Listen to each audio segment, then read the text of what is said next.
You are listening to Polymatic.media, episode 20 for July 16th, 2017. Welcome to the Polymaticast. Hey, John, how's it going? Pretty good. How are you doing, Allie? Good. So, it's been a little bit of time for the cold brew, the café, whatever we want to call it. I think you figured it out, right? So, what's your follow-up on that?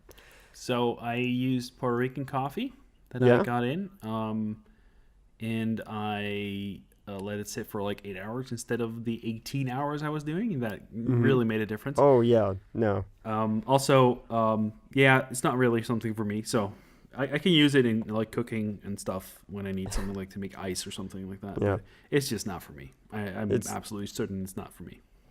Are you upset that you spent money on trying to figure it out? Okay, no, cool. That's the whole point. This is the whole point, is to experiment with this stuff. It was like I spent maybe $10, $20 on the coffee because I got special beans, and then I spent like 20, 30 euros on the filter thing, which is not expensive.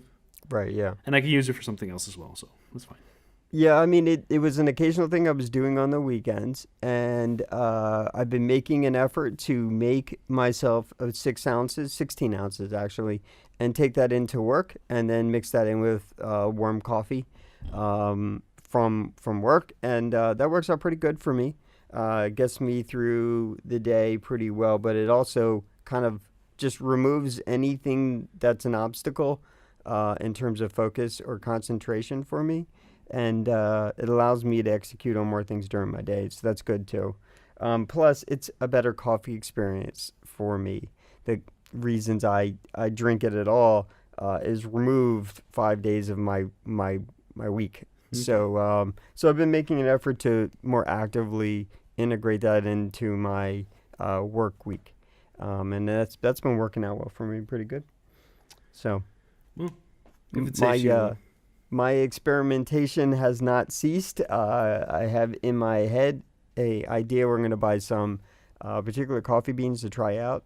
I hear they're really good, and they're also very expensive. So one of these days I'm going to order them, and I'll make some cold brew extract out of it and see how good they legitimately are as far as my opinion is concerned. So, cool. Okay, I've been having a vacation the last week, so I've been playing around with lots of things that I had in the works for a while. So I've had the 3D printer that I wanted to build. I finished that printer. Then I had to upgrade the printer because there were some problems with it, namely the Z-axis screws where the X gantry runs on, so it goes up and down on that. Turns out they use really crappy lead screws for that. For some reason, in a €189 3D printer, I wouldn't have expected anything better than this. So there's some issues with it, and I found so they have like tiny tube in the heater assembly for the the extruder, so the actual hot end where the plastic gets melted down. They have a PTFE tube in there, but the PTFE tube is too short. So there's plastic being collected below the just before the hole of the nozzle. So I had to pull that one. That was fun. And now I have to figure out what the actual length of that thing is supposed to be. So I'm going to disassemble the entire extruder and maybe even replace the extruder with something else. I have a all metal hot end thing that I have there, but it's gone from $189 to $100. Right. Yeah. $200 now. Now with the extruder, it's going to go up to $225, maybe more, $260. So the rest of the printer works fine. It's just that the extruder doesn't work, so the whole printer doesn't work. Right. Okay. Got ya. Well, I mean, you said it. You bought something very inexpensive as a kit, right? So, yeah. The rest of the kit is fine. It's just that if they would have spent €5 on an actual good lead screw for the Z-axis, that would have been fine. But they used a really crappy stuff that, it just grinds to a halt. It just stops moving. It's just the problem was that the the threaded rods were bent in such a way that as soon as it got close to the actual motors, it starts wobbling so much that the one of the motors is pushing so hard that the other one stops moving. So Yeah, that's not good. No form of lubrication is gonna make that move. No. And then if the tension I ratios tried. are off, I tried. I Oh, used really? the expensive stuff on it. Yeah. Yeah, no, your tension ratios have to be right for that stuff. But now this stuff, I put these threaded rods in there. They're different. I think they're like galvanized or something. Mm-hmm. And this just it just threads in really easily. It moves up and down, beep, beep, instead of that kind of sound. That's basically the sound it made. That's not good. Yeah, so I think that I don't think it's a printer for anybody to buy. Well, Period. at least Nobody you should bought buy it. this.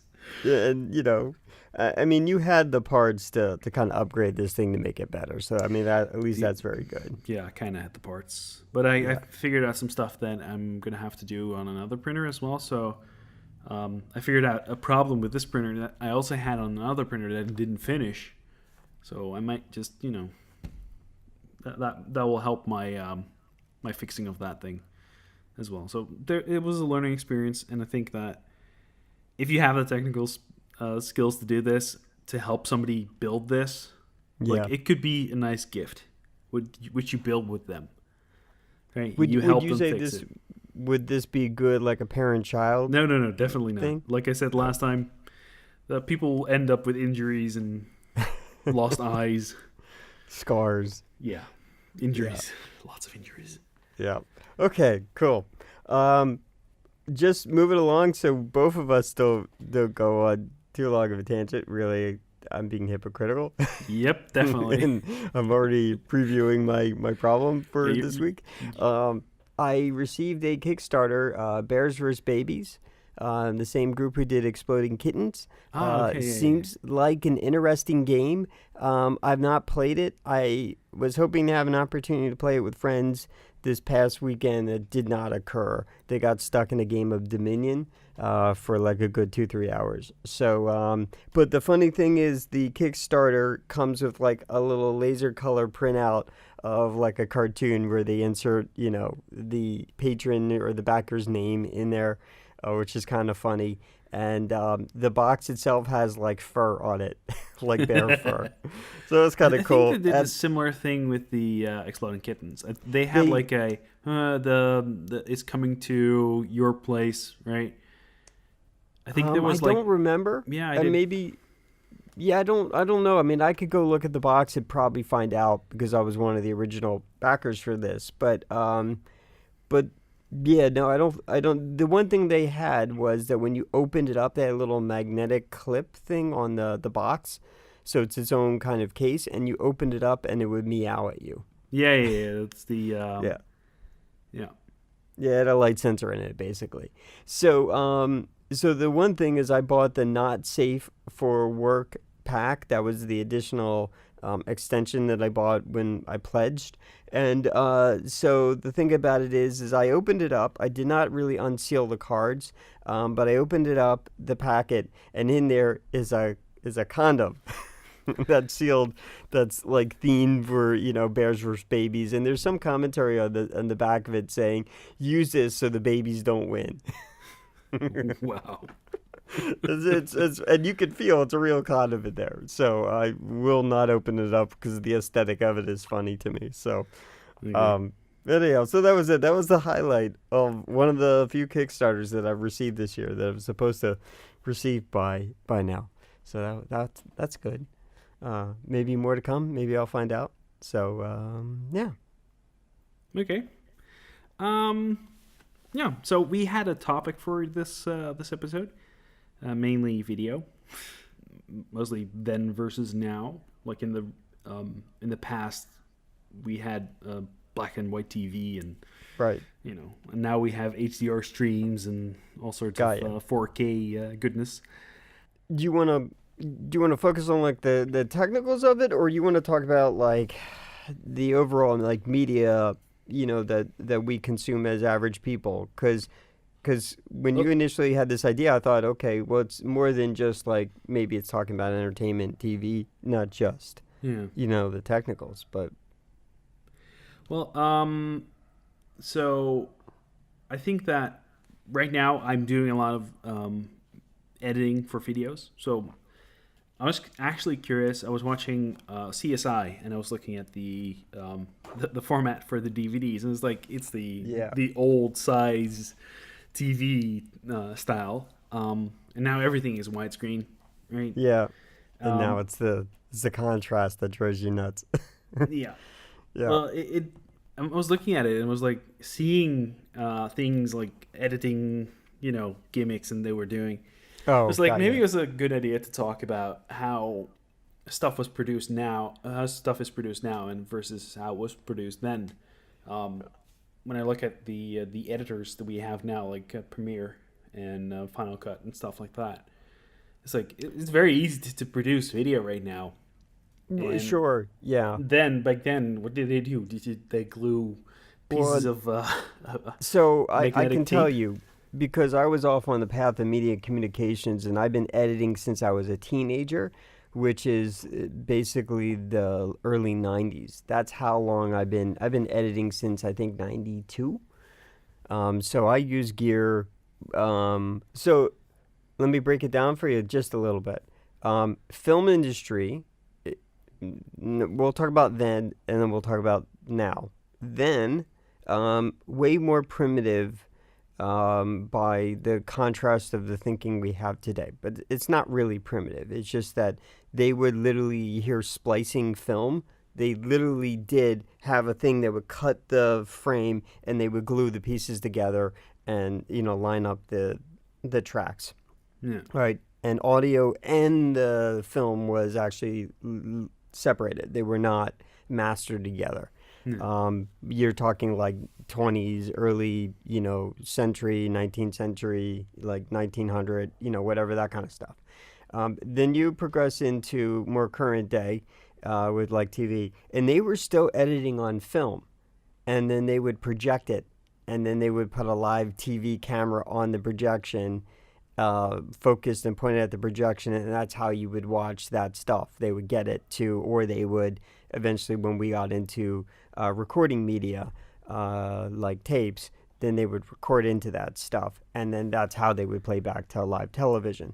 But for the most part, film very much stayed the same in terms of the editing process until well into the 90s. Wow. And so you go watch CSI Superman. was like by the end of the 90s, right? That's when it started. So you're talking about TV, and TV always handled it a little differently. So for example, let's take Star Trek, Next Generation. So you're talking late 80s and then through the 90s, right? Right, the Next Generation. So what they did is, because film had a much better aesthetic, it has a much better look and feel aesthetic. We've now replicated that digitally, but it took about 30 years to do that. So because that was not the case in the late 80s and 90s, we didn't have red cameras, we didn't have really cinematic digital systems, or we had digibeta back. Digibeta comes more into the 2000s, but we definitely had the optics. We just didn't have the sensors in terms of video versus film. So something like Next Generation, or basically all the Star Treks, they were filmed with like Panaflex cameras, even though they're 4x3. They were filmed with movie gear, and then they were film scanned down to video and edited through the normal way you would edit video in a TV process. And that's how Hollywood, unless they've digitally made their film with Canon 5D Mark IIs or red cameras, which is actually happening in the last 10 years. Unless they started doing that, a lot of films are still filmed with Panaflex and then digitally film scanned and then edited through a digital process, like the way you can do it on your laptop, except with more advanced hardware and more expensive editing gear. So when I look at I think that they did use film for like the first few seasons of CSI, but later on they started using different stuff. Yeah. You can definitely see the difference in the quality. So the first is Yeah. like really hinky, like Yeah. it's almost like the A-Team style video. It's like, what the fuck? Yeah, it's funny when I see something on TV originally early on, whenever the world was still 4:3, and then everyone was going HD, and you would go into a restaurant or something, and they would have like the game that was still 4:3, and they put these annoying on the left and right side sidebars of like, and I'm like, oh, I'd be so annoyed by that. It's like, oh, just no one really cares. Just zoom the stupid thing. Like, at this point, no one knows what aspect ratio is. Just let it be full screen. And nowadays, I catch myself like watching something that's 4:3, and I'm not immediately like I want to vomit or anything, but I have a thought like, oh, 4:3. I still have some monitors that are that aspect ratio. I think my Cintiq is that. I got one. That's it. I only got one in the house left. That's like that. Everything else is, and that's because it's still a CRT that I haven't trashed yet. So well, they're not made much anymore. So yeah. I'm gonna save them. So from so we were talking about just editing. I was curious as to you did some stuff with anime music videos. Yeah. So how would you put those together? Like now we have digital stuff, so we can put everything together. Right. How do you do it with like? Did you have multiple VCRs and stuff and put that together, or how did that work? Yes. So I definitely want to talk about that. Let me take 1 minute and inform. So different kind of editing, right? So you got film and then you got video, right? That's your media type, right? So that's good. And that's pretty solid. Okay. And I'm putting a pin in it so I can kind of inform why this is good stuff that we're doing today. And so the kind of thing that you used to do is, like I said, if you're a Star Trek episode, they'd have to take the dailies, knowing whether or not they're good or not, go ahead and film scan them, get them into tape, then go review all the content, right? And then go ahead and start the editing process. So just to do that alone, right, before you can get to your editing process would take hours. Okay. If you were using real film, you would take your master stuff. You might run it through and duplicate, make a copy. Okay, that would take time. If you didn't do that, you literally took scissors, right? Snip your daily, and you would literally hack together and glue together your master. And then you would watch your edit. And if you made a mistake, you had to get good at it. If you killed something, a good scene was done, you had to refilm it, right? So the process to even get to editing used to be way more long and an intensive process. And not saying it's not. In movie magic, there's always big money on the line, so they spend more time on making sure the lighting is right and the ability to film something is right before they start filming. So that's where they put most focus before they get into the editing stuff. So moving along, going into the 70s, 80s, 90s, the world was still fairly analog, meaning they were doing things to videotape formats that were still fairly high quality, almost near HD level of resolution on an analog format, right? Putting down the tape. And there are different tape formats. So VHS, not SVHS. That was what we call half-inch, right? Half-inch tape. And then when I was in high school, I was editing on U-matic, which was 1-inch tape, right? And its lines of resolutions that it could hold was near 1,000, right? And this is really professional like stuff. And so back then, well, today you just kind of like snip a bunch of clips together and boom, you made a cut. But no, back then you would have to have multiple player decks and one recording deck. And you would literally just kind of play and record.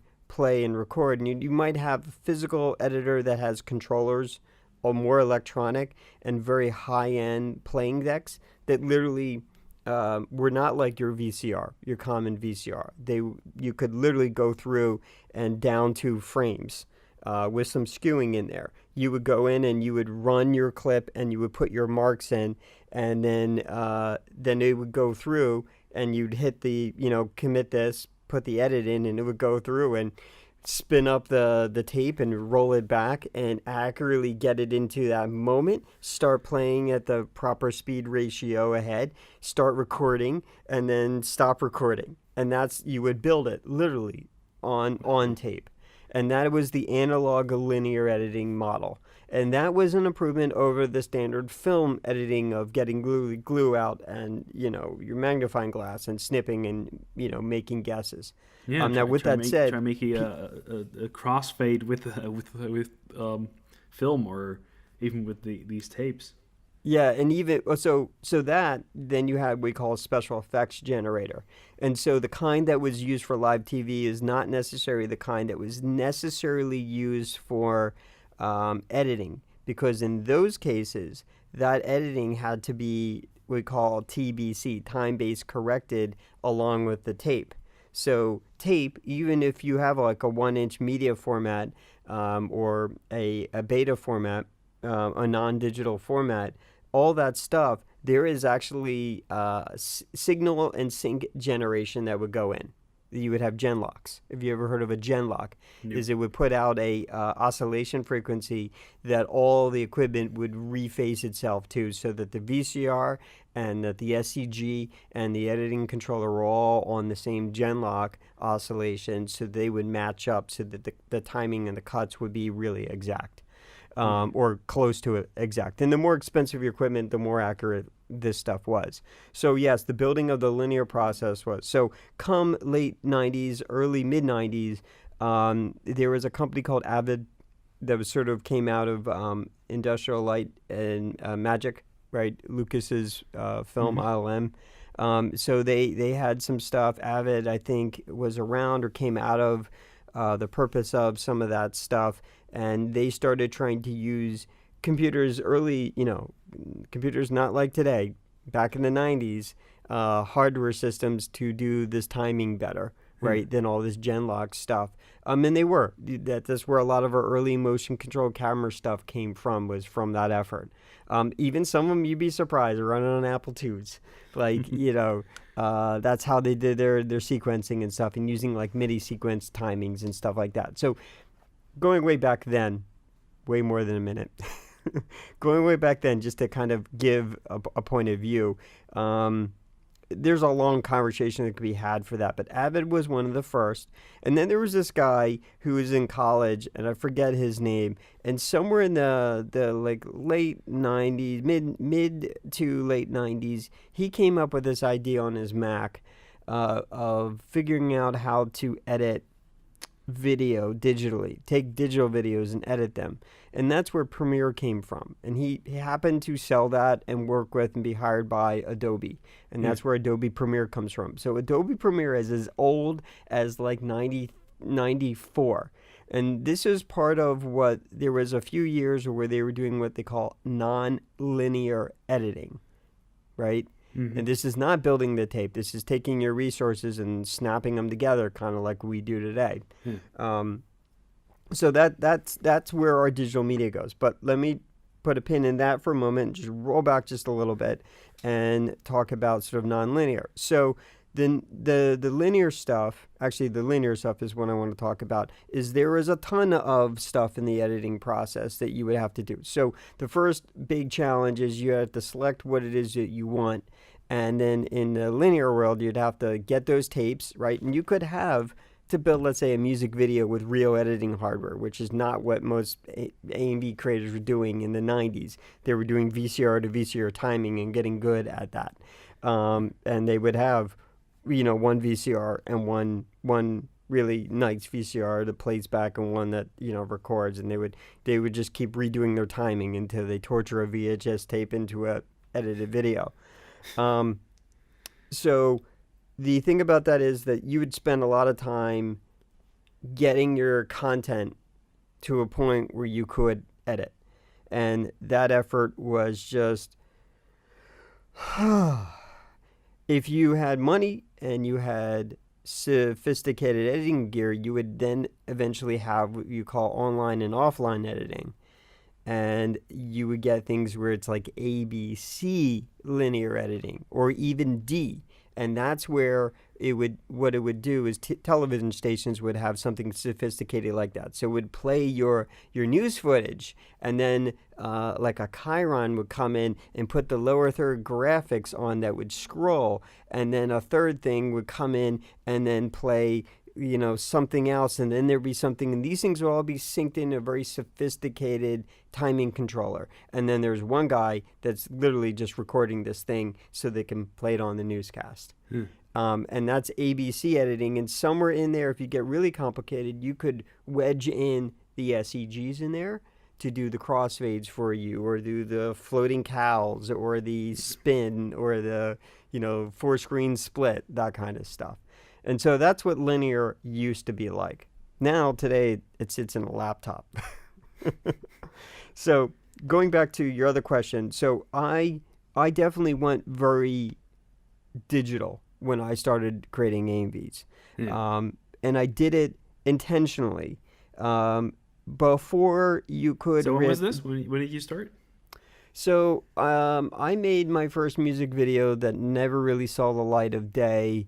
I want to say as far back as 96, 95, 96. And then the first one that I kind of released was, I think, 98. 98, 99. But you started on software straight away, or did you start with VHS tapes? No. Even though I had some real editing gear available to me at times, I did not do that. Because I wanted to embrace a digital editing practice, which was not professional. Premiere is what I used. At that point, being an Adobe fan was kind of hard, because as a company, they were probably only 3 years old, and they only had, like Photoshop was only like a year old, right? They didn't even have Illustrator yet, right? But they did have Premiere. So I was all in very early on, and I edited on a Mac, and I was able to edit at work because they had bought a Bravado, and a Bravado was a $600 capture card, and that was really a fantastic price compared to the $2,000 Targa that would be the analog digital capture card back then.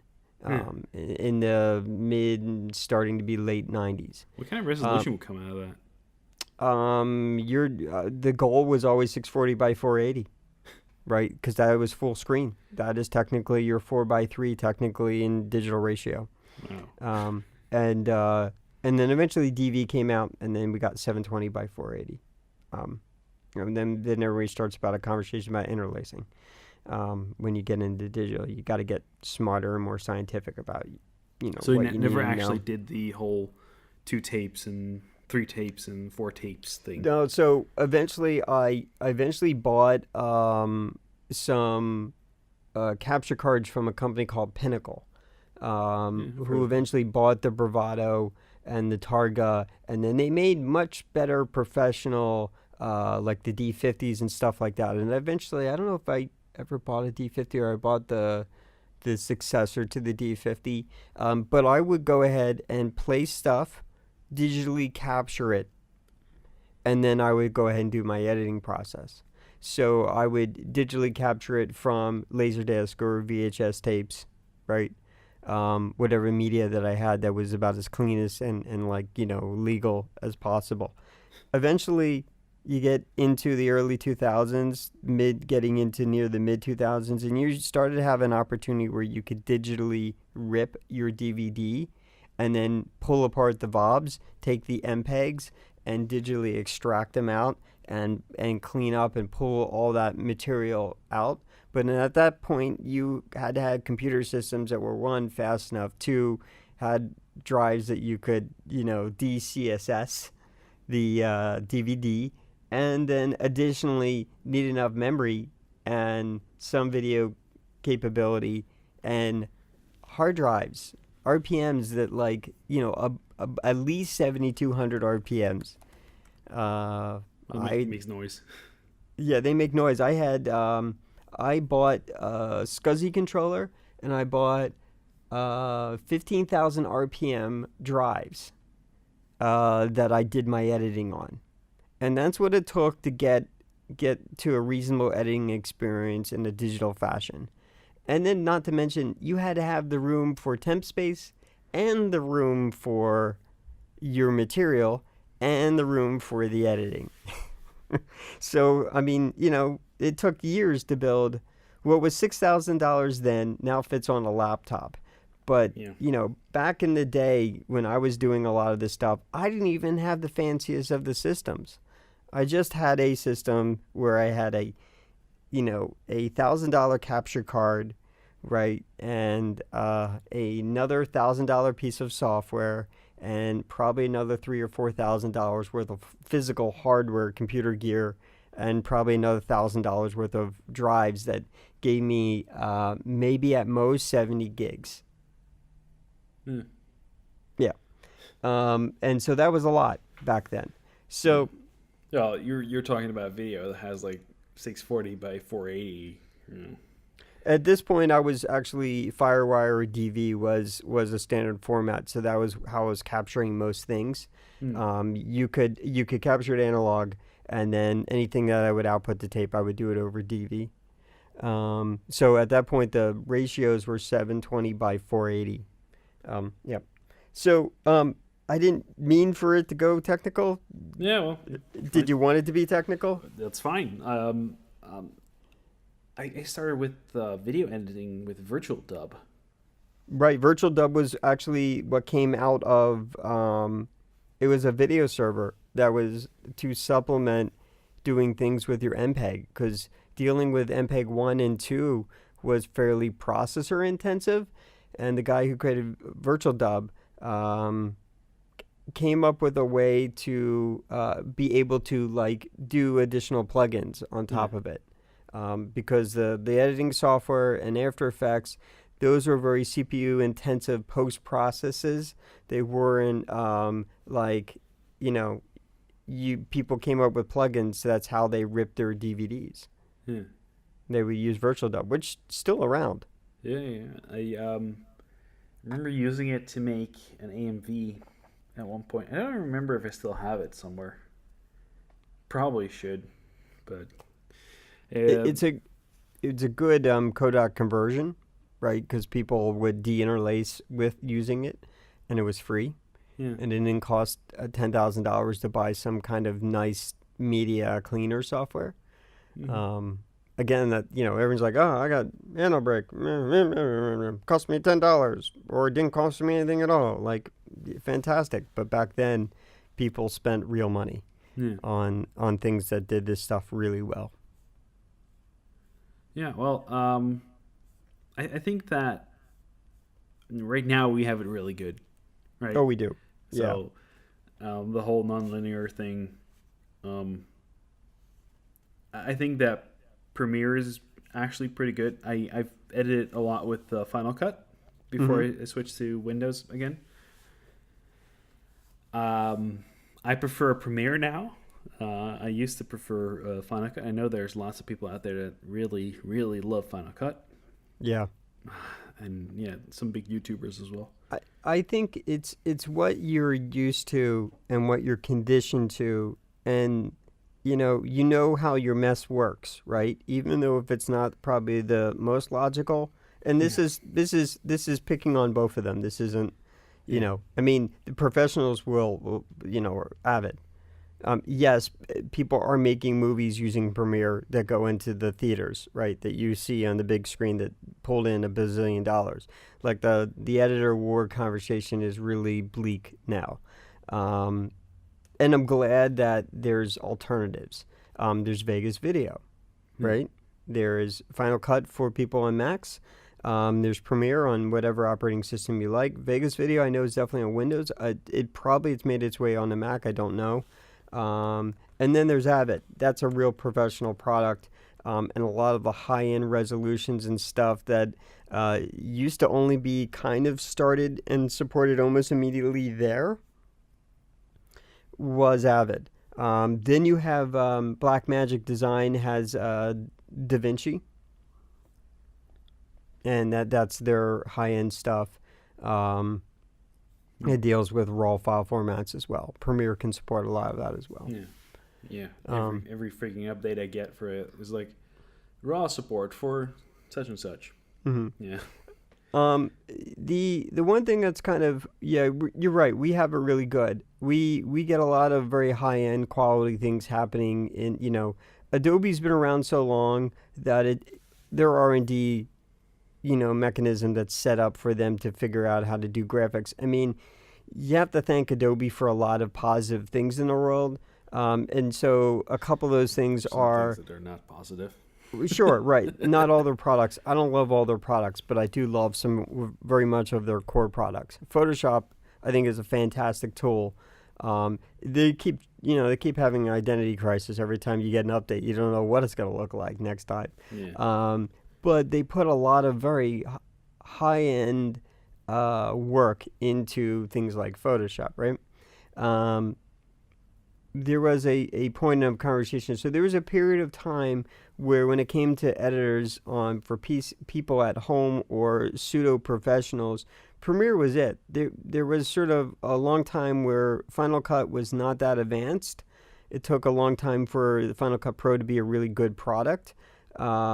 And so part of that, one of the things that Apple did is they rolled up some of the things, they stole some ideas that is in Adobe After Effects, the post-processing and coloring engines and stuff like that, and they ripped that off of Adobe and they stuck that into Final Cut Pro. And so they merged a couple things in there. And I would agree, that was an idea that I was wanting for years, because as an editor, I would go do my magic in After Effects, right? And then I would render out a snippet, and then I would go back into Premiere and take my blocking that I edited out, and then take that edit, and then turn off all those clips, and then on top of that track, a new track, put the special effects on, and I would live in two worlds all the time. And it was literally, I didn't have enough memory so I'd have to shut down Premiere, export my clip out, wait for it to render, shut that thing down. All right, wait for my computer to be happy, right? Then go ahead and open up the After Effects, which would load all the RAM possible. Then go bring in my thing, do my effects process, wait for that rendering thing, wait for that to shut down, and then go back into Premiere. And so I'd be living in two worlds all the time. And the way that you would kind of handle motion tracking and things like in Premiere were a little different. They weren't really the same kind of mechanism. The mechanism in After Effects was way more scientific and gave you a lot more granularity and control, but it was not, the thinking and design was not meant to be an editor. It was meant to be a post-process process. And so those worlds did not blend, and Apple saw that, took those ideas and slammed them together into Final Cut. Yeah, and they brought out iMovie.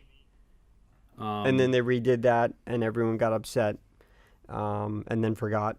And then they redid Final Cut Pro, and everyone got upset, and then forgot about that. Yeah, but over the last 100 years, we went from film to tape, digital, and in the last let's say 10 years, like when you got YouTube, web video and stuff like that, it's gone from only people with actual lots of money can do this to everybody can do this. Yep, everybody can do this. And I think that's also the reason why we have things like Netflix, well, what Netflix finally became, and YouTube, and the other online services. We've gotten more. Everybody can actually do music production. Everybody can do their video stuff. It is good that a lot of people can do it. It's also, and they don't even really use iMovie and stuff.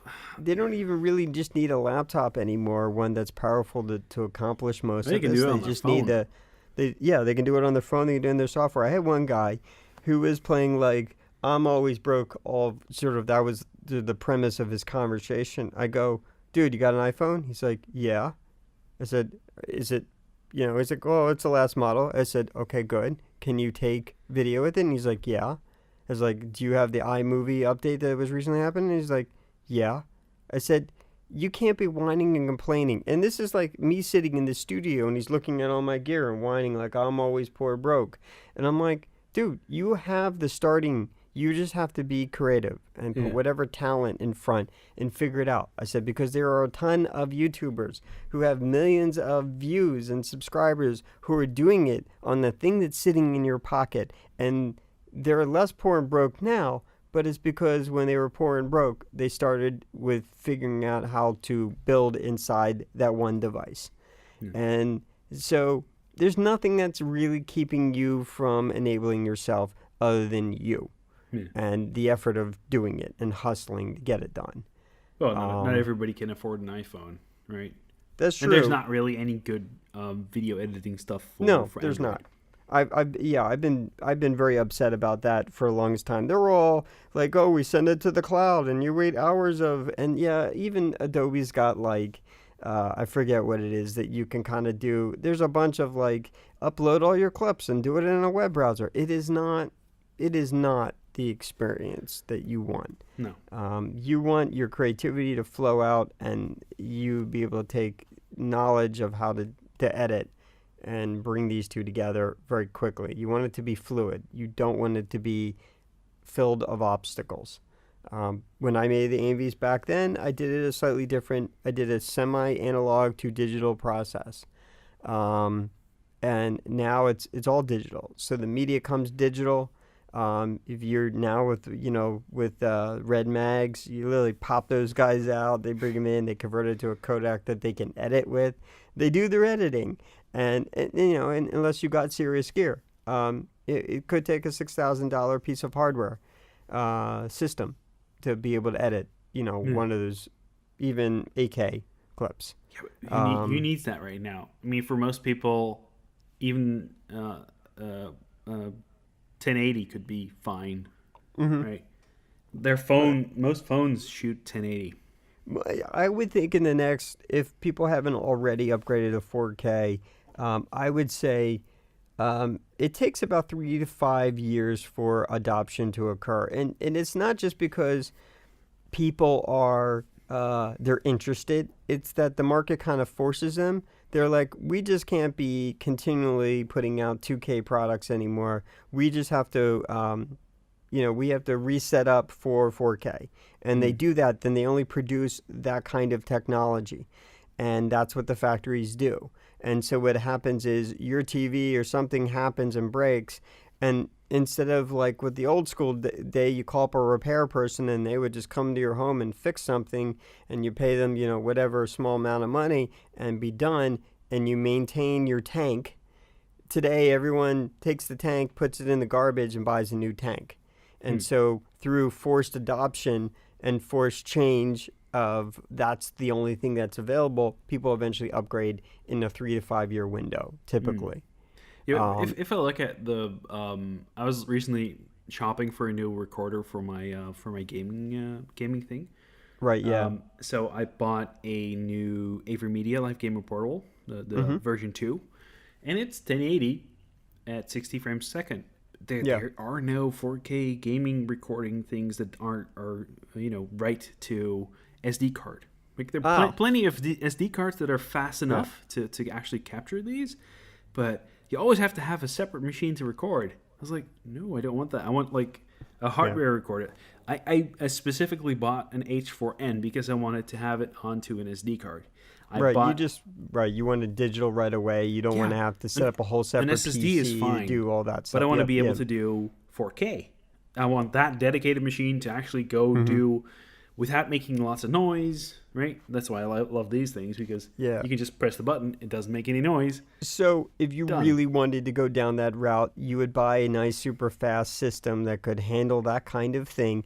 You literally put it in a whole nother room and run some wires and acoustically isolate yourself. And then what you would do is you would buy like actual 10-bit or higher SDI equipment, and then you would buy SDI equipment where you can take the HDMI to SDI conversion, and you would run that to that box, probably like Blackmagic has SDI capture cards, and you would capture the media to a very more raw format, and then yes, you could go ahead and edit it because that would be more professional, and that's how you would get your 4K. But most people now have. We try to do gaming. I would like to do 4K gaming. My machine can do it.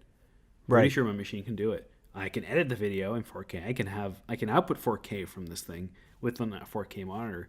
I just can't record it. You can't capture it. Yeah.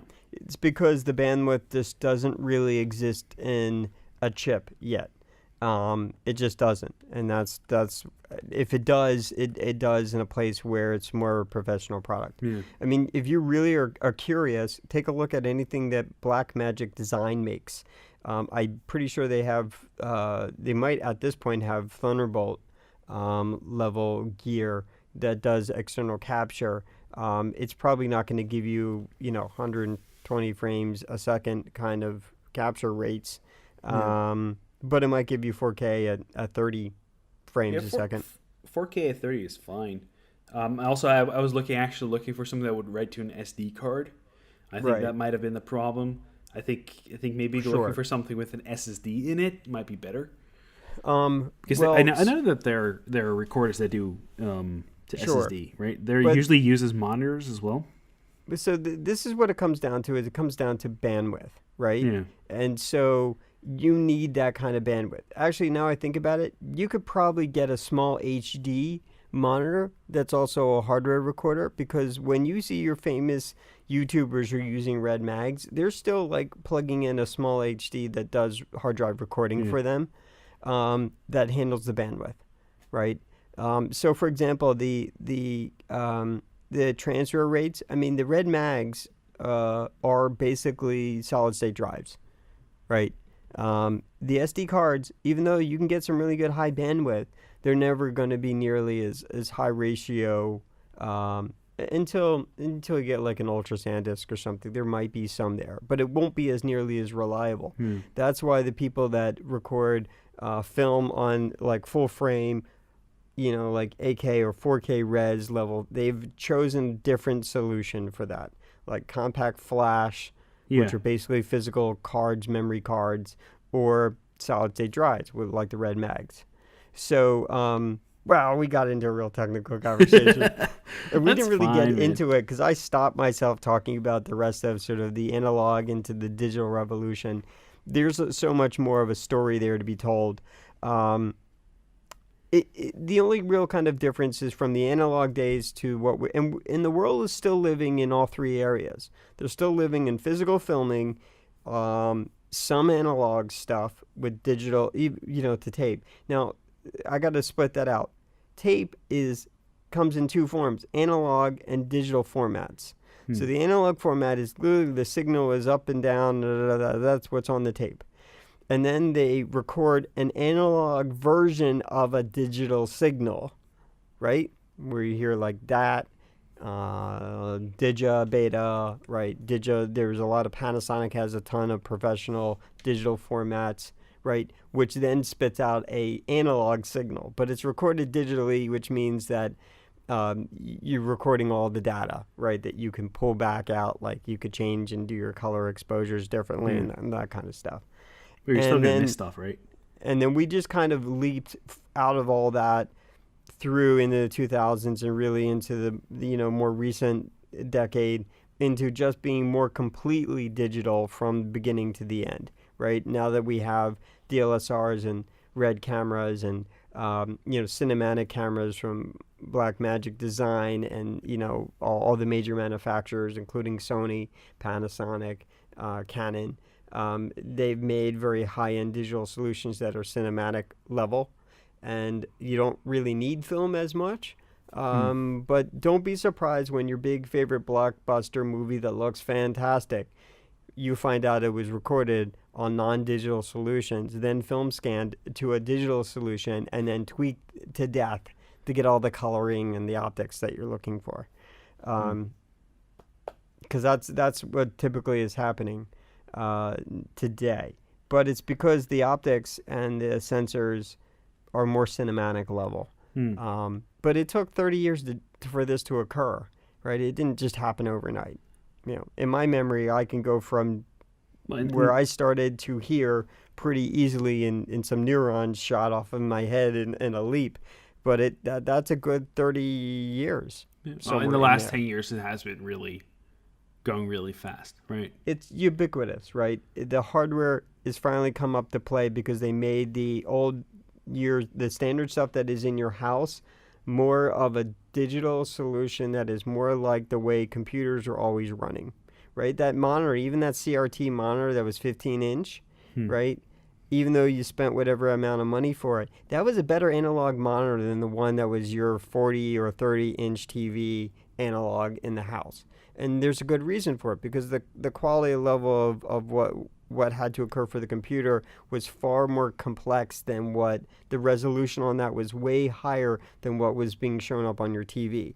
And so the TV and the computer industry became one and the same, right? And that's why everything's ubiquitous. The HDMI is a digital serial media signal.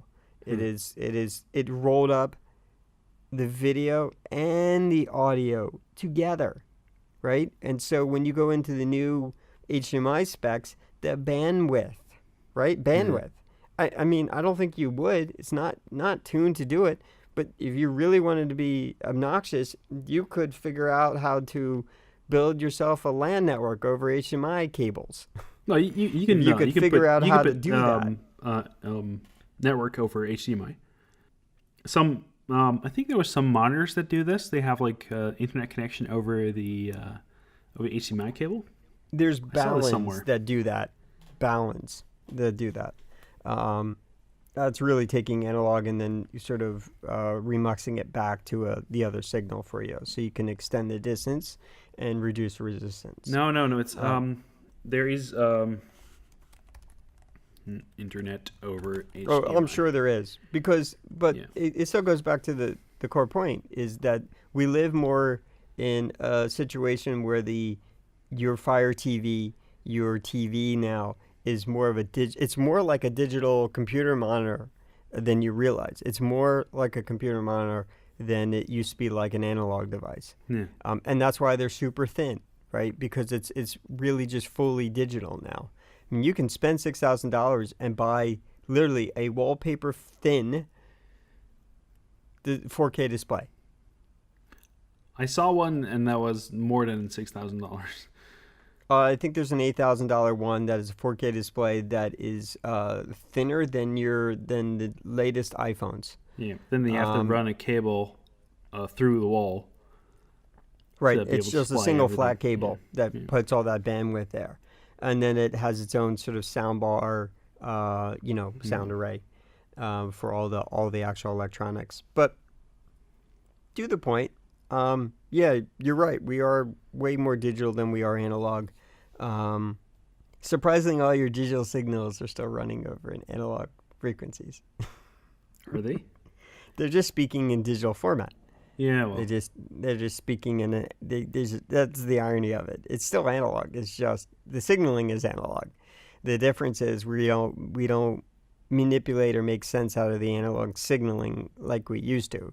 We put a digital signal over it, and then we reinterpret it coming back, and then turn it back into data. So instead of surfing on the wave, we make very rigid waves that always have a very defined look and feel, and then from that we could very legitimately abstract within a very defined set of rules a whole more accurate set of information. There's no loss. There's less loss. Let me say that. So, well, in a digital signal, there's always loss. Right? So if you're converting something from analog signal to an actual digital signal, but it's easier to figure that out, right? Where that VHS tape, that signal that is being decoded through that gear that eventually shows up on your TV is analog through the whole gate, right? It's all signal responding, us manipulating electrons to do our bidding and show up your face on a TV. Like, that's what's happening. Nowadays, it's not. It's all digital. They're replicating that digitally. So because we get that, we get a couple things that are rolled up. That SEG that I was talking about, those multiple sources, all the Chiron stuff is all rolled into a software solution and less hardware, and being more efficient at it. But you had to have a real high-end set of gear, right? Most laptops, your MacBook Air is not going to be the thing you want to edit on. You could, but you shouldn't, right? And if you want to edit your 4K video, or even, God forbid, an 8K video on that thing, it is not the solution for you. You need more hardware. So even though everything is ubiquitous, even the Mac Pros, you don't want to do 8K on. Not the ones that are out right now.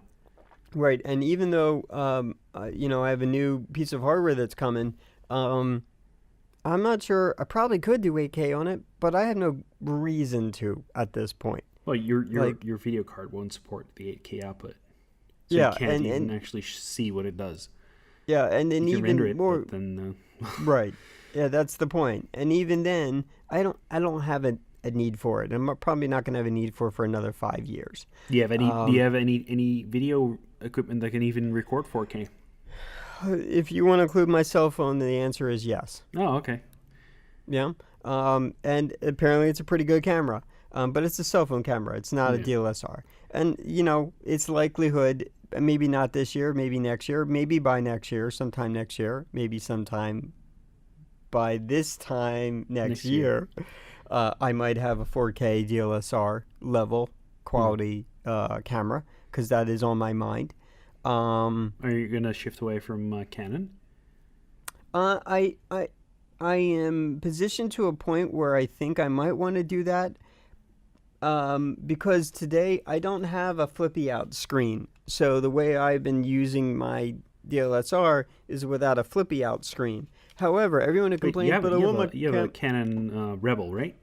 Yeah, I have a Rebel, and I want to get out of the Rebel into an actual, more serious, level branded Canon and/or the Sony. My biggest problem is always the ISO and the lighting stuff. Now, the camera that I have is not very high-end, even for its time. So, of course, it's not going to do great job with ISO without producing noise, right? So, the idea is that you go to a better piece of hardware. That's why the laptop I bought is a better piece of hardware than I'm recording this show on.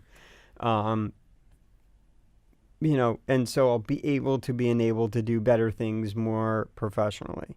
And so that is always the goal. But financially, that might not always be what I can do. And so that was the financial decision I made, back in 2011 when I bought that camera. I mean, you think about it, at 6 years old, that camera's 6 years old. But, so even if I go to a Sony thing and it doesn't have the flip out, right? They sort of don't have a really good solution for a flip-out screen where you can those monitors for that. Right, and so that's where you would want to buy something like a small HD monitor, which will cost you a couple $1,000s anyways. But that's when you rig something up, right, that will allow much more flexibility than having to limit to yourself a piece of hardware that doesn't have a flippy out screen. And I don't need a flip screen to be able to use that device well.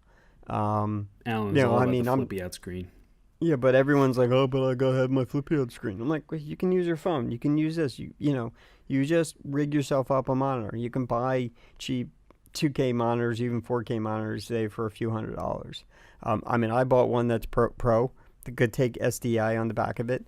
It's a 2K monitor. It's not meant to be a 4K monitor. But I could use that existing piece of equipment with my camera, with a nicer end thing that doesn't have a great flip out screen. Yeah. So my plan is, to answer your question, is yes, eventually, because I think that's naturally where we're all going anyways. You're sure you're actually going to, not use Canon anymore? That's a good question. I don't know. I'm in a position where I've only had one lens that I bought because lenses are expensive, and my daily use and habit is not such where I need to spend thousands of dollars on lenses. So for me to flip or shift streams to, let's say, back to Sony, because everything before I always had Sony cameras, I have the same problem. The lenses are very expensive. The ISO, the sensors in those cameras are better, for various reasons. They can handle the higher frame rates better, right? It would be a full frame camera versus a non-full frame camera. It would be mirrorless versus a mirror, one with a reflex. So that's the difference, right? I get some benefits in going that direction. If Canon had a 4K solution, I would stay Canon, but they don't. They don't have a 4K solution that is at the level of the financials that I want to be at, where I don't want to exceed. And I'm not like Devin Graham. Like, me making a YouTube video isn't also allowing me to capture a bunch of video that ends up showing up on TV and in movies, because he can license out his 8K resolution things. I'm not him. I don't have a need to have a $8,000 camera body, right? So, those things can do.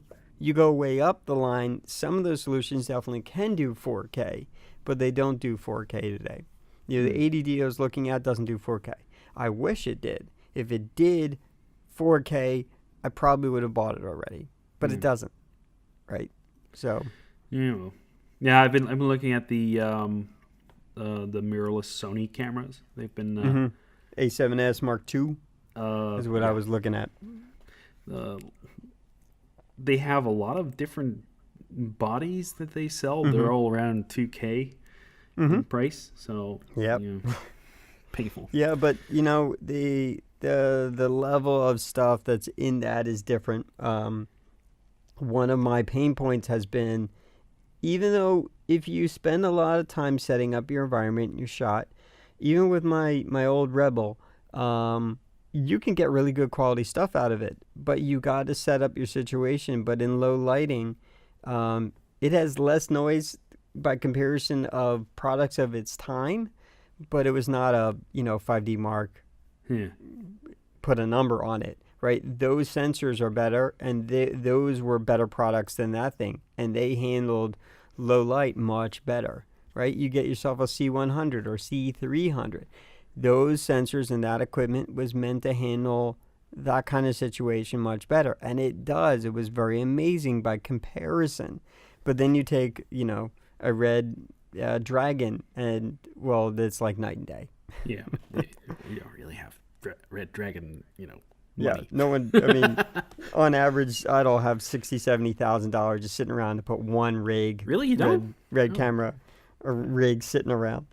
And if I do, I should buy a house or a Tesla. I think probably with the camera, you could probably produce a lot more and get more money. Right, sure, right. Maybe that's the investment, right? Yeah. I mean, I get why Devin Graham does it, because they're traveling and they make something. They're there for some other reason, and then while they're at it, they think about it and get smart. Let's make an additional YouTube video while we're here in Hawaii, while we're here in this canyon, and we've camped out for a week in the rough, to get these things. But then they can sell that beautiful footage that they've color corrected and that's high resolution, and they can spit it out in 8K, 4K, 2K, and sell that and license it. And that's exactly what they do. They don't make their money from YouTube videos. They have fun making the YouTube videos, which then allows them to also, while they're there, film other things and shots that are extraordinary that they resell, that movies and film and TV, use. And for hobbyists like me, that's not going to be a thing. Right. Yeah. But so for them I'd still like to be able to. It makes business sense for them. How long do you think it's going to take before the 4K cameras are going to, lower a little bit in price? I mean, I think so. Canon, like when Canon executes, they don't make too many mistakes. They're fairly good about what they're doing, but they're very patient because they Yeah. have no reason not to be. So And so while they've lost a bunch of YouTubers that have to have that vlogging life in 4K, that's really important to them and their aesthetic and their brand, and they're enabling their career. Like, and I'm not just knocking on, I'm just saying this is the message I keep hearing a lot. I'm knocking that conversation piece. I'm not knocking the individuals. Those people are all switched over to triple the price Sony gear, yeah. right? And I'm like, oh my God, that lens costs and that lens costs like that. They're rolling around in that bag $15,000. How is it that 20-year-old has $15,000 for that? I have no idea, but they do. And, it might be all credit card debt for all you know. Yeah. But that's enabled them to then do wicked shots where like someone's, doing a ramp jump over the skateboard in 4K at 120 frames a second and slow it down and put some really cool bullet time warp on it. Like, that's fantastic. But they had to spend a whole lot of money to get there to do it. Me, I'm more of a hobbyist. This is not my profession. Yeah. My profession involves code, and that pays the bills, not this. And if I did have that kind of life where that was what I made money out of, yeah, you damn Skippy, I would have the Canon gear and I would have that gear too, because that would behoove me professionally. It doesn't, so I just don't have that kind of money, cash just sitting around to go do that. Okay. And Oh, yeah. I think we've murdered this topic to death. I think I murdered it to death. Yep, you did. Yeah. So we've got, speaking of videos, we actually have. Well, let's just roll up for a sec. Was any of that information like good, useful? Well, I always thought that you edited with VCRs back in the day, so that was the impression I got. Could capture from the VCRs, and they did everything digitally because I chose it. But I was also one of the few people that made that decision when I was doing it. People who were friends of mine who were doing that, they weren't. Some of them were all analog, like tape, unpause tape. Well, I spent $8,000 on building myself a linear analog SVHS system. Fantastic. That was a waste of money because I built a digital system in 3, and even then having $3,000 was like years of saving your pennies. Well, I thought it was a good idea to at least discuss, all the change that went on over the years. Yeah. I think we covered most of it. Well, this is such a deep topic that we could probably spend like 2 or 3 episodes talking about this. Yeah, I mean, But I really shut down a lot of me talking about the analog world because there's a whole level of history there that I could cover most of it, but not all of it. I just happened to be around while it was happening and well invested in it, and was editing. I was paid for my editing back in even the analog days, even digitally. So, so you just happen to pick a pain point that I have some history and knowledge on more than I think you probably thought that I was going to. No. So, So we got some fun videos. I don't have a book this week. Sorry. oh, okay, yeah. So I took that out. But let's just cover those videos. There is a phenomenon in Hawaii and other places where there's no shadows. It looks like like a game engine render without the shadows. Like somebody turned off a specific filter or turned off the shadow effects. It looks really, really weird. So Polymatic link /83. This is Physics Girl, and she's talking about how this actually happens. Yeah, I follow her as well because of Simone, right? Yacht. Okay. Yeah, that's how I found her as well, and so I follow her. And their science evolved, and I've heard of. I didn't really know there was this happening, but there are people that I've heard referred to as flat earthers. So they're really, if they see this video, they're really gonna hate this video. Well, yeah, okay. Let's not start about the flat earthers. I can. Yeah. I go on don't mean about to that like for- pick on anybody. It's just that it's interesting that she's brought the science into the conversation about why this is an effect. So I thought that was pretty neat. That was Polymatic.link/83. Yes. Okay. So I always got videos. And so this one that came up was kind of interesting. Google's AI DeepMind. The video kind of tells you everything, but basically I kind of said DeepMind learns to walk. It's intriguing. from scratch, Polymatic- right? So From scratch, yeah. They set up an environment, they gave him some models, and they programmed in some encouragement for it to move from go to point A to point B. yeah, but they And gave then him no in its- models. They just gave him sensors. Oh, is that what it is? Yeah, The sensors. just sensors. Yep. And so from that point, it created, I guess, the models, and then kept doing it until it figured out better how to make those models walk. Yeah. Really intriguing stuff. This is the AI that is going to kill us all. Polymatic.link/8C. Yeah. Luckily, they sold the evil robot factory. Oh, Boston Dynamics. Yeah, they sold it. Yeah, they sold it. The one guy who was like using his hand, it was. I can understand why you might want to do that because that's probably a good counterbalance pattern. Maybe you should try that. Maybe that's a better, more efficient way to walk. We would all look stupid doing it. But if everybody does it, it doesn't look stupid. Yeah. Okay, I'm really excited for the new Rick and Morty season coming up. Polymatic link/84. There's a new teaser with the I think it was Justin Roiland, and he's talking with the guy from Gravity Falls. Oh, okay. Yeah, so the creator of Gravity Falls and the creator of Rick and Morty is talking about Rick and Morty stuff. It's an interesting video to watch. Go check it out. Polymatic.link. That was 84. Yes. So Secrets of Bowling Lane. So this is probably a channel that I've released before, but I thought it was kind of interesting. I guess now knowing this makes some sense of why you always hit the same spin and then all of your ball all of a sudden does something odd when it gets down to the end of the lane if you've ever bowled. Explains why so many of my bowling balls ended up in the gutter. Yeah, literally. I was like, point down the middle. That should work. Nope. Nope. So I thought it was kind of interesting. I got some actual insight about this.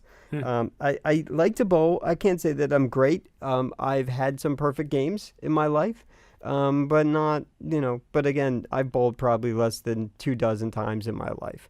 And I've probably had two perfect games in the last 20 years. Yeah, I haven't bowled in a while. I like bowling. I'm not great at it. But anyhow, Polymatic.link/8D, as in like David. Yeah, go check that out if you're curious. There's a little bit of knowledge to be had there that I thought was interesting. Even if you... Yeah, definitely. And it will probably improve whatever you're trying to do on a bowling lane. Right, but I mean, at the very least, if you want to think about it from the physics conversation of why this works, it gives you some insight to think about. Yeah. So there is a guy called Angus, and he's from Maker's Muse, and he has a video about flexible filaments, and I thought was interesting. I've been trying to print flexible filaments, but I might have to, get a new extruder for my printer for that. Mm-hmm. Yeah. So Polymatic.link/85 is a very interesting video. He kind of explains the different types of flexible filaments, and it's actually very interesting.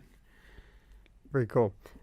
These guys, Corridor Digital, they put out a video. They have more than one channel. They have sort of like a behind-the-scenes channel that usually also shows you like how they make videos. So there's a really cool like special effects thing with dragons. So if you want to see the how they did that, I'm sure it's in the link of this video. But it's called Anime Fidget Spinners. Yeah, that was disturbing. You to watch it. So Polymatic.link/8E. So if you're interested in like the editing process, actually really less than the editing process, but the thing that people think is part of editing, when you get into motion effects, compositing, motion graphics, they are not editing. They are part of an editing process, but they are not editing. So if you probably, I'm sure in here they will point you to their other channel and that specific video where they show you how they made the special effects. That's a good channel to just kind of keep in track with, because you'll learn things from them, because they're very good at doing those After Effects and modeling and special effects. As YouTubers, they make money. They make more money being paid by films to do things like special effects. That's where their origin was. So they were paid to do on budget films to put together those, special effects. That's where those guys, where they found money out of film school. But anime fidget spinners, Polymatic.link/8E, as in Edward, as in eat, as yeah, in, and just a warning, there's some fingers that go missing and stuff. So kind of be yeah. I was eating lunch. Elon Musk is talking about why space shuttle was a bad idea and why Congress really liked it. Polymatic link/86. It's just it's actually quite funny. What's interesting for me is I was listening through the week, and I haven't finished it yet. There's a podcast that I like called .NET Rocks, and they're more of a Microsoft Stack programming conversation. But every once in a while they do these geek outs, and Richard Campbell is a real smart guy, and he knows his stuff. He does his research before they do these geek outs. And so they recently did is they were talking about the most recent geek out that related to space. They were talking about the space shuttle and the level of efficiency and why it looks like a plane and the whole story behind it. And I thought that was really interesting. And so when you brought this clip up, I was like, yep. That's funny what Elon Musk's perspective on it, not knowing, hearing this podcast that I was just listening to this week. I got more than educated on the subject of the space shuttle. There was which I also thought was interesting. The Russians made a space shuttle clone. They did. I don't think that ever flew. It didn't fly. It's not big. It didn't ever. It never flew, and it never flew because. So how they made the clone? No, but my point actually was that they recently took a drone into one of the places where they store one of them. Mm-hmm. And they flew it in, and they took pictures of the actual thing. Oh, really? Yeah. Oh, that's interesting. Was that legal? Clearly not. Probably not. No. So they through spies, they stole plans of the space shuttle, and that is how they made their clone. That's where it came from. Yeah. So, and it didn't ever fly right. They had more problems than success. So they stayed with what they have today, which is just rockets. I was very aware of it. A lot of people have been very aware that they made a clone. It's interesting. It's a slightly different tale than our, at least the U.S. space shuttles do or did. So. Yeah. I think I'm gonna look up that video later and maybe add it to the notes for the show if I can. Yeah, I'd be curious to see it. Yeah, I think that was on Reddit a few weeks ago or a week ago. Oh, really? Yeah. So yours was Polymatic.link/86. Yes. It's a real short clip, but it says a lot about Elon Musk. He knows his stuff. Yeah, he knows his stuff, and people make plenty clips out of just like his 40-minute. Whatever interview conversation on stage. So Eminem, I like his music. I don't think I own everything, but I definitely own his first album. I don't think I bought his last album, but I definitely like his music, and I think there is some genius of talent in that guy. Do I approve of him of his behavior as a person for everything? No, I mean, we're not the same people, but I definitely enjoy the level of effort and quality from his music. And so this was just a video that came up in my general feed of things, Polymatic.link/8F, just sort of like an origin story that's only it's under 10 minutes long, that I thought was interesting. I've seen the movie 8 Mile, so I knew the dramatized version of his story. But this was not that. This is just sort of more realistic from the people that, Dr. Dre and him and the story. Yeah. I don't know if this channel is something worth watching, but I thought this material from them was very good, and I hope they do more things like this. So Polymatic Polymatic. 8F. Yes, 8F, yeah. Did you see the interview? The movie Interview about them going into North Korea and then I don't think so. No. With No. Seth Rogen and what's his face? Oh yes, no, I avoided it. I think. Oh no, wait. Maybe I did watch this. There was a really bad Seth Rogen and movie that he did that I did see. I want to say no, but I feel like there is a section in there with Eminem, and where he talks about, and then it turns out to be gay on the show. James Franco, by the way. James Franco. Yeah. Yes, I think I've seen this movie. Yeah. I don't think I'm not a fan of Rogen's movies. As an actor, he's perfectly fine. As his kind of movies, you're not gonna find me watching Sausage Party anytime soon. Oh no! It's just because of Eminem being on that. Because he doesn't take himself too seriously, I think. Yeah. So that was kind of funny. Yeah. Anyway, so Veritasium did a video about redefining a kilogram, because the kilogram is currently defined by a piece of metal in Paris. And they are redefining it by using constants and math instead of using an actual physical object. I thought it was very interesting, and all the standard measurements are now defined by a formula instead of an actual physical thing, like the meter. Right. That's defined by light, the speed of light, which is interesting. So Polymatic link/87 for that. If it wasn't for his channel, I wouldn't have as much, or even the Nottingham channels, I wouldn't have as much insight as I do about how our measurements are made or why they are what they are. Well, you guys still measure in thumbs and feet, so Yeah, it's all imperfect.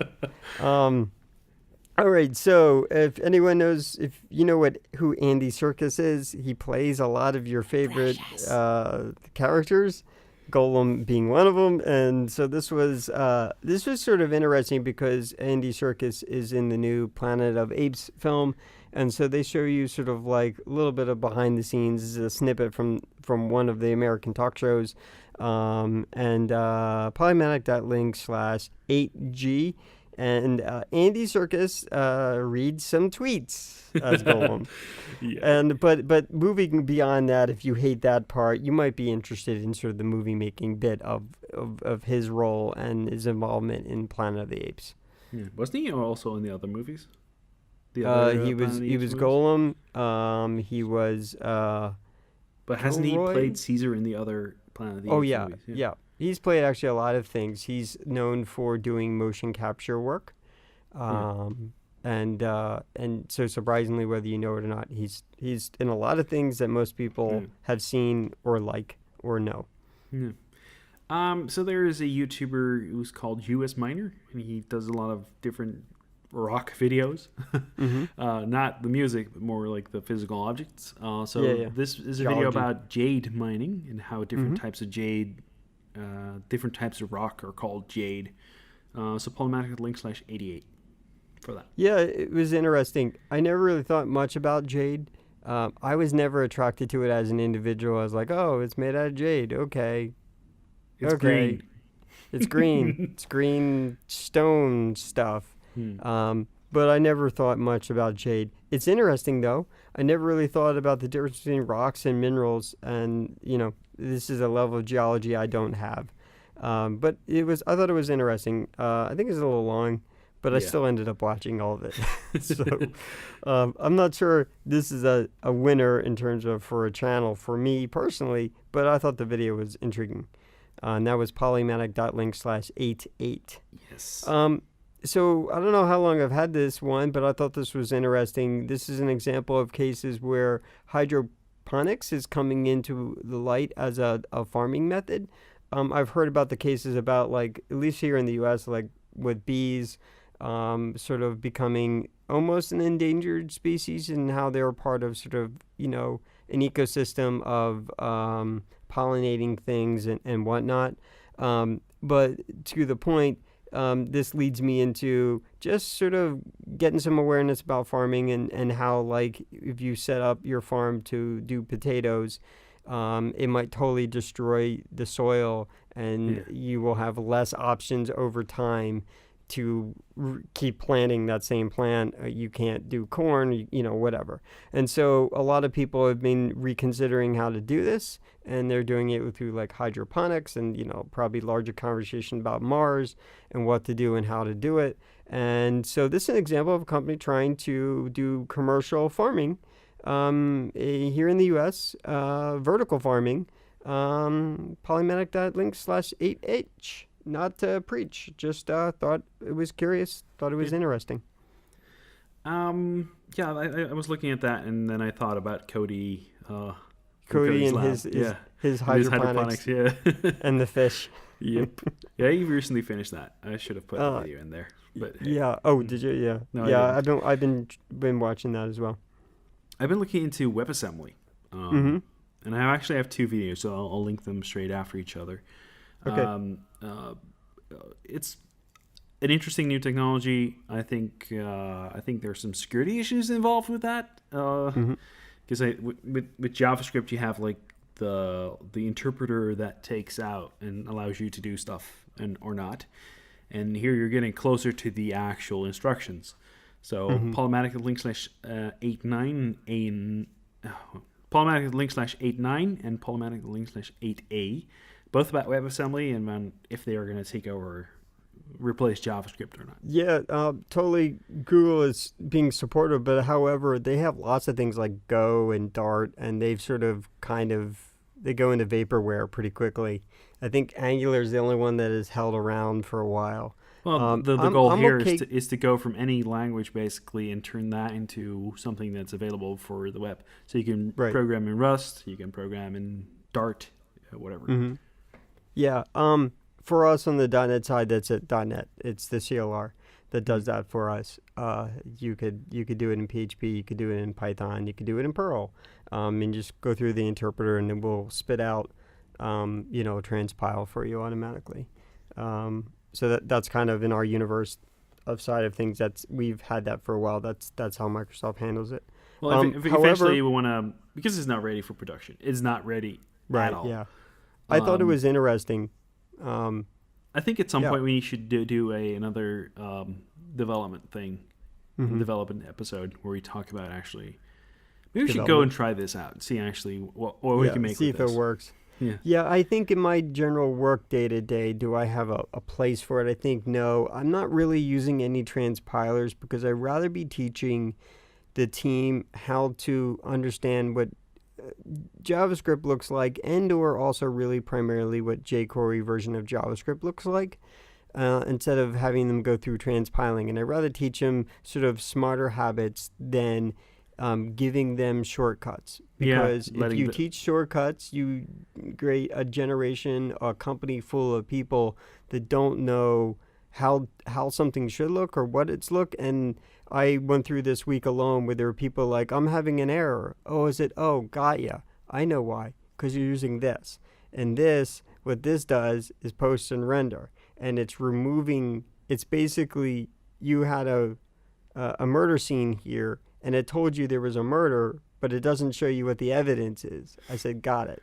I understand. You got to do this differently. And so trying to teach this, like for example, with the frameworks I use at work, we use Symfony for some of our stuff, and it hides a lot of things.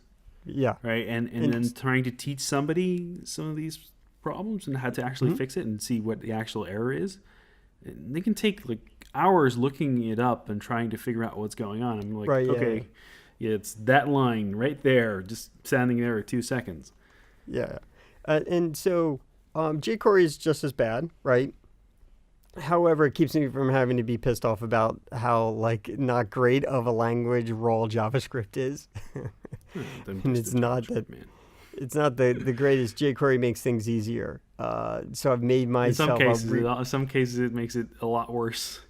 Yeah, sure, But, right. hey, yeah. We can continue on in that conversation As a whole time. different time, yeah. But I think it's worth looking at some of those videos if you're curious and if you're a professional. I think WebAssembly is a good way forward.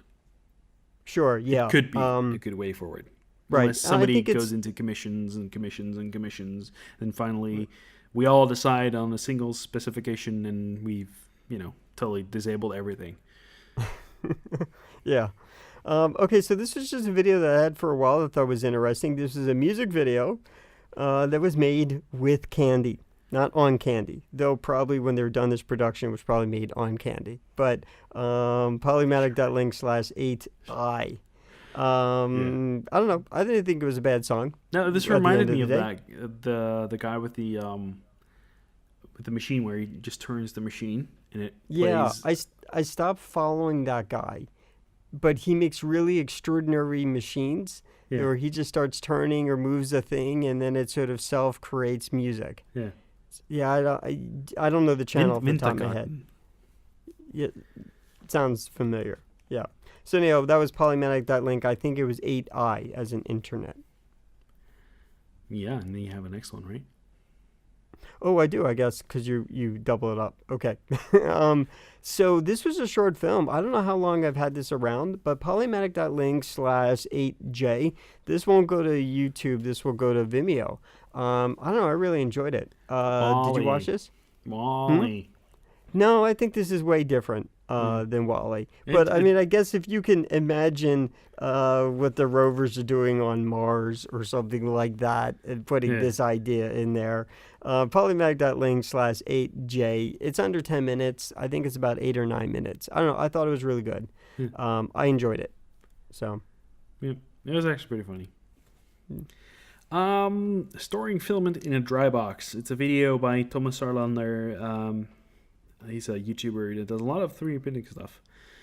Polymatic.link/8b. If you have a problem where your filament gets stuck in your 3D printer, like I do, your room might be a little bit too humid. Yeah. So I used a filament I had lying around in my house somewhere else, and then put it in my 3D printer, and it got stuck. That was fun. So storing it in a dry box kind of solves that problem. It's just a plastic box with some silicone beads in it to keep it dry. Oh, okay. And that was Polymatic.link/8b. Yes. And then the last link I had is, I don't know, I don't fly that much, but if I do, over the years when I used to fly a lot more, several times a year, I would luck into this pattern not knowing, and this is just giving you a little insight of why, when sort of a good idea of when to buy tickets. It gives you a little insight of how the way the ticket buying system works for airplanes. Polymatic.link/8k. It's not very long, but I thought it was insightful.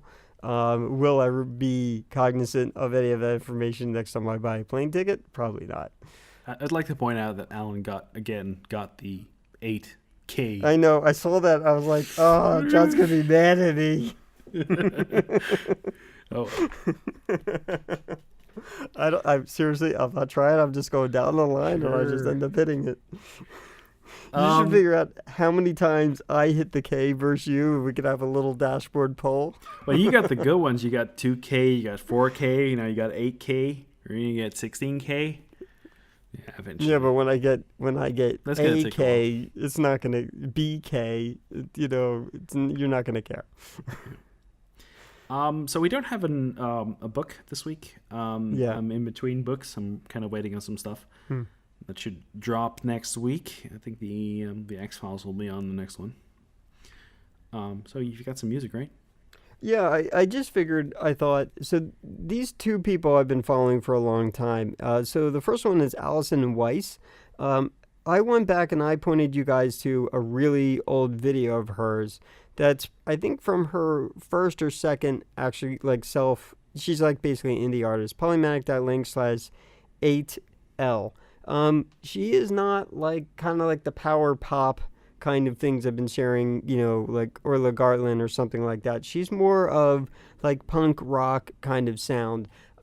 She can range everywhere from something very mellow to something very rocky sounding or more punky sounding, but she does have like a pop sound. I really do enjoy her music. She doesn't have a lot of good footprint as of late in terms of her music as music videos. She's done what everyone else has done, which is put up a static like album title, slate, and put up her album or something on YouTube so it can be found. But anyhow, so I've been following her, I guess, for probably nearly a decade, and I really do enjoy some of her last couple albums. She often makes it into my sort of general playlist.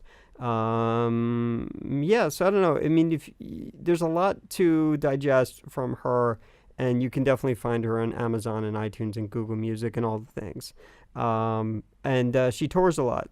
She has been recently. I get the email updates because she used to tour near here. I've never seen her live, but I know that she was recently touring, in Europe, outside the U.S. recently, which was pretty cool. I don't know where she is in the world today, so she might be still on your side of the planet versus mine. Yeah. And actually, I didn't look at the music corner before we started, so I kind of missed that. You might like her stuff. It's not going to be kazoos, so it's all different. This is an older video. If this is an okay place, like you think you could digest this, and this is not just you, John, like anyone, you might be able to. There's a lot to grab and listen to. The one that I first heard her, and I was like, ooh, I like this. It sounds like a little folky kind of sound sometimes, but that's not really. She's got a couple ones that have sort of that environmental ambience kind of sound that you like, John, on some of more recent albums. But it's not eclectic or weird or anything. Like there's no sound samples, from in her stuff. It's all her playing, in her format. And then the last one I have is B Story. This is a band that sort of existed for like a moment and has a few, has basically an EP. And this comes from a guy who is one of my more favorite YouTubers. So Polymatic.link/8M, this guy Julian Smith. He's more known for doing comedy sketches, and he just sort of shows up in his channel and he will put out a comedy sketch. In the more recent years, he's been doing these sort of like more low production effort things, where he's doing like a talk show of one of his characters or something like that. And I personally am into that less, but every once in a while he'll put a comedy sketch together with music. In this case, this was not a comedy sketch. This was a music video that shows you sort of his ability to produce things. And this shows you his chops as a musician, which was very good. And the music video itself has a story in it visually. That I think the song supports. And I think that alone itself was one of my most favorite music videos from a guy who's one of my more favorite YouTubers. But where I get a lot of fun from him is if you go through his long list of videos, you go back a couple years, you'll see a lot of his comedy sketches. Like his Amazon Immediately was actually really funny. That was a good one. That was more recently. And then like Wi-Fi or Content, this, you might not like his humor, but if you just stay with it for a moment, there will be the joke at the end, which will twist. Then there was a years where he did Jeffrey Dallas as a primary thing he was doing. I don't mind the character. I just feel uncomfortable with that character being the primary reason for his content sometimes. And so that's the only things that I'm not the most fan of, because his character is also kind of annoying at the same time. But when that character is in one of his sketches, like Moving Out, I think was another one with Jeffrey Dallas' character, I thought it was pretty good. So anyhow, that's one of my more favorite YouTubers, but his content effort is so random. But this is he put out for a short moment in EP. And so Polymatic.link/8M for that. Yes. And Allison Weiss was 8L. Yes. Okay, I think that's it for this week, right? Yes, I think that's more than enough. So where can they find you? You can find me on Twitter at Chase, Chaess. I'm still on Mastodon. But if you know where to find me, you would have found me already. So Polymatic.social for both our social links. Yes. You can find me on Twitter at WebDevie, WebDevie. For feedback, you can mail us at podcast@Polymatic.media. Our Twitter is @ThePolymatic. Our website is Polymatic.media. And I hope you tune in next time.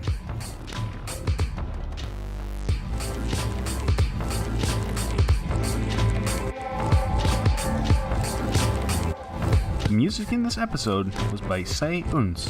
It was licensed under Creative Commons Attribution and found on the Free Music Archive. You can find these tracks at shortner.com/BRK.